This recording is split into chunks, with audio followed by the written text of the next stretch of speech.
بہت شکریہ صاحب. محمد عدیل صاحب پوچھتے ہیں جی عورت جو ہے وہ سجدہ میں ہتھیلی کے ساتھ ساتھ کوہنی زمین پر رکھے گی مرد کی طرح اٹھائے گی؟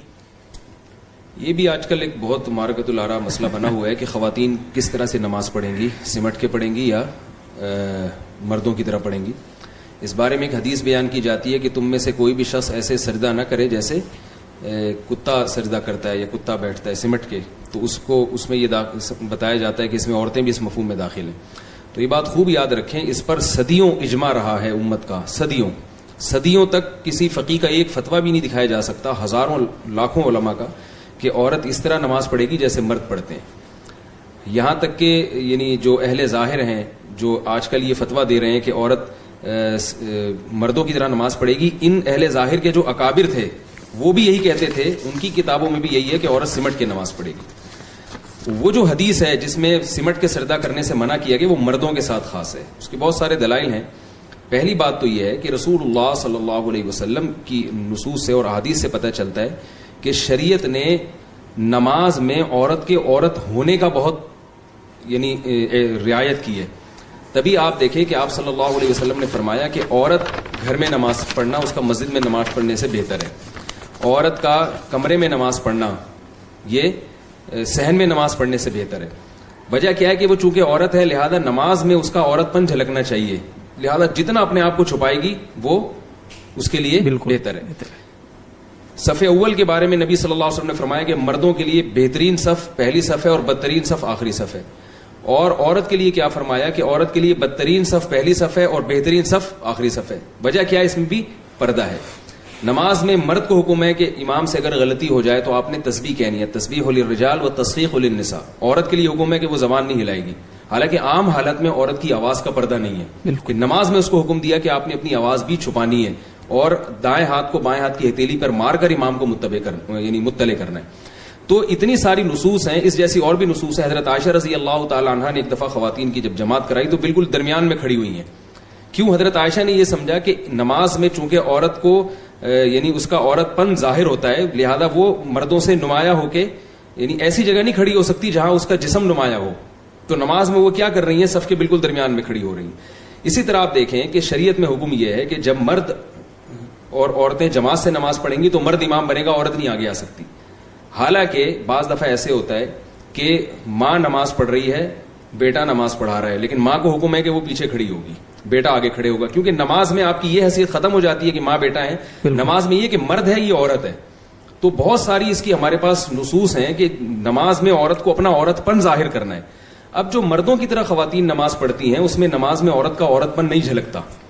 وہ بالکل اس طرح سے یعنی اپنے کولے آسمان یعنی اوپر کی طرف اٹھانا اور اس طرح سے مردوں کی طرح کشادہ ہو کے نماز پڑھنا یہ کہیں بھی نہیں ہے. اور جو لوگ اس پہ یہ مطالبہ کرتے ہیں کہ اس پہ کوئی دلیل یعنی قرآن و سنت سے کوئی دلیل, تو اور ہمارے پاس بہت سارے مسائل ایسے ہیں جن میں قرآن و حدیث سے ہمارے پاس سری دلیل نہیں ہے, مگر عورت کے عورت ہونے کی وجہ سے فقہاء نے فتویٰ دیا اور آج بھی لوگ مان رہے ہیں.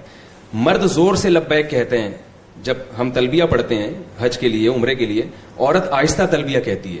تو میں یہ کہتا ہوں کسی حدیث سے آپ دکھائیں کہ عورت آہستہ تلبیہ کہے گی, کسی بھی حدیث میں نہیں ہے.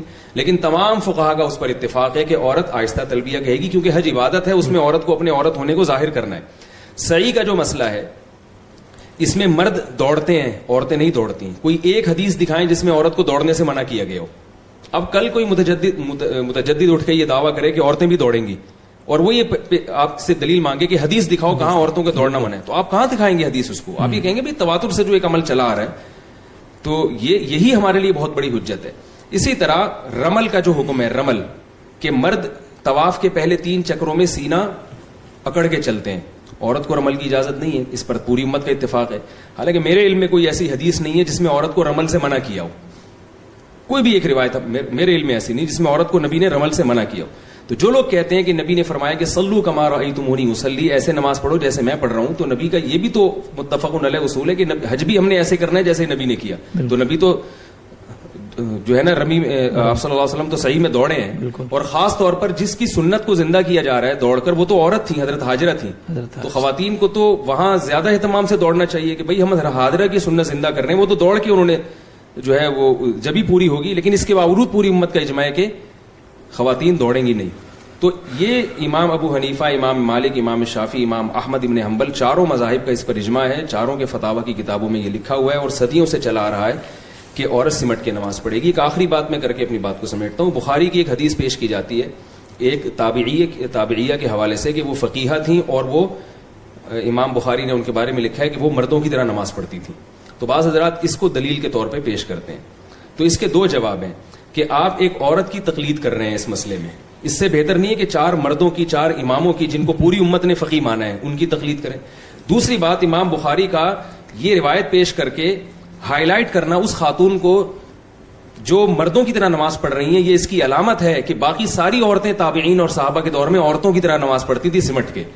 ورنہ امام بخاری اس ایک خاتون کا تذکرہ الگ سے نہ کرتے، کیونکہ جو چیز سبھی کر رہے ہیں اس میں مردوں کے بارے میں تو کوئی حدیث نہیں ہے کہ عبداللہ بن عمر مردوں کی طرح نماز پڑھتے تھے، وہی تو سارے ہی پڑھتے تھے.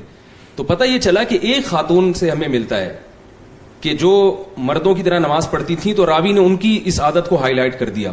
اس سے خود پتہ چلتا ہے کہ باقی تمام عورتیں صحابہ اور تابعیہ کے دور میں وہ خواتین ہی کی طرح سمٹ کے نماز پڑھتی تھی. اور اس بارے میں حضرت علی رضی اللہ تعالیٰ عنہ سے صحیح سند سے روایت بھی ثابت ہے اور بعض صحابہ کے اور تابعین کے فتاوی تو اس بارے میں بہت ہی واضح ہے. بہت بہت شکریہ مصطفیٰ، بڑی تفصیل سے آپ نے اس پورے مسئلے کے تمام پہلوؤں